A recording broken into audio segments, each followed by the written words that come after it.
प्यारे दोस्तों, यह डिक्टेशन 500 शब्द की 80 शब्द प्रति मिनट की गति से रेडी स्टार्ट करते ही डिक्टेशन शुरू हो जाएगी। Ready start. आदरणीय साथियों, भगवान विष्णु जगत पिता हैं। उन्होंने जग जननी पार्वती को एक दिन अपने पास बुलाकर कहा, देवी, तुम्हें जगत के समस्त प्राणियों का भरण पोषण करना है, उनके लिए अन्न की व्यवस्था करनी है। इतना कहकर शिव समाधिस्थ हो गए। भगवती पार्वती उनके सम्मुख बैठी बैठी इसी चिंतन में डूबी रही कि किस प्रकार सबके लिए अन्न की व्यवस्था की जाए। भगवान शिव के स्वरूप को निहारती हुई पूरे 7 दिनों तक वह उनके सामने ही उसी अचल अवस्था में बैठी रही। शिव ने आंखें खोली। पार्वती को उसी प्रकार अपने सामने बैठा देखकर उन्हें आश्चर्य हुआ। पार्वती ने उन्हें प्रणाम किया।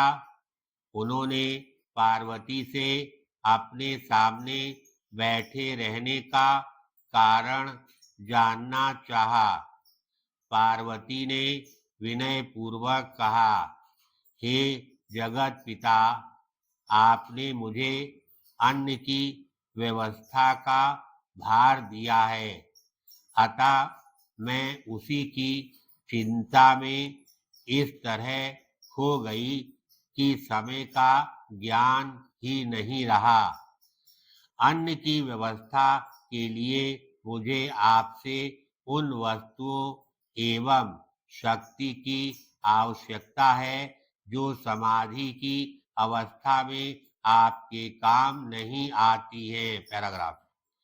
पार्वती की बातें सुनकर भगवान शिव सोचने लगे कि ऐसी कौन सी चीज है जो समाधि की अवस्था में मेरे उपयोग में नहीं आती है।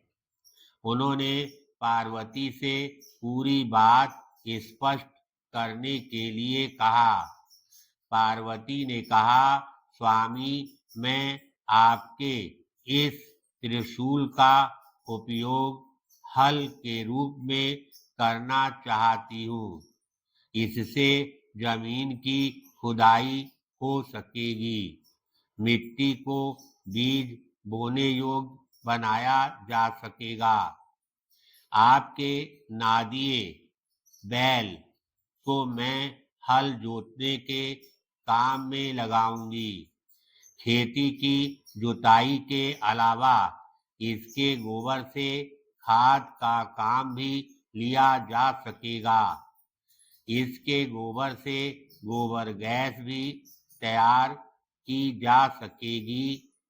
इसकी सहायता से कुओं से पानी भी निकाला जा सकेगा। मैं आपके जटाजुट में निवास करने वाली बहन गंगा को भी अपने साथ ले जाऊंगी, ताकि इनके जल से खेत सींचे जा सके। आपके इन गुणों का उपयोग मैं खेती में सभी कामों में श्रमिकों के रूप में करूंगी। यह आधा तन ढके अपनी मस्त प्रसन्न मुद्रा में खेतों पर मेहनत का काम भली भांति कर सकेंगे। ये अपना पसीना बहाकर अन्न की उपज बढ़ाएंगे। पैराग्राफ। भगवान शिव बड़े ध्यान से देवी पार्वती के विचार सुन रहे थे। वे मन ही मन उनकी सूझबूझ की प्रशंसा भी कर रहे थे। पार्वती बोली, स्वामी, अनाज के पौधों को चूहों से बचाने के लिए मैं आपके सर्पों को पहरेदारों के रूप में खेतों में रखूंगी। आपका यह डमरू पक्षियों से अनाज की रक्षा करने के लिए काम में आएगा। उसकी आवाज सुनकर वे भय के कारण फसल को नष्ट नहीं कर पाएंगे। आक एवं धतूरे का उपयोग मैं खेत की बाड़ पर करूंगी। इससे खेत की बाड़ मजबूत रहेगी और कोई अकारण उससे आ जा नहीं सकेगा।